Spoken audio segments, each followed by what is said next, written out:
చిలకలూరి పేట రజనక్క దంచుకోట అడుగేసినాది చూడు నవ్యాంధ్ర ముద్దు బిడ్డ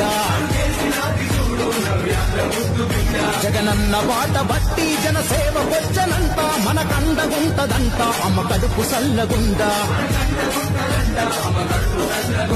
ఏ కష్టమని కబురంపిట కళ్ళ ముందు వాలుతుంది మన రజనక్క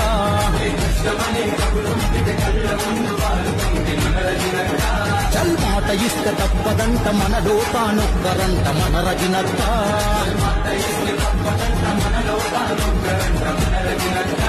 ఇది చిలకలూరి పేట రజనక్క దంచుకోట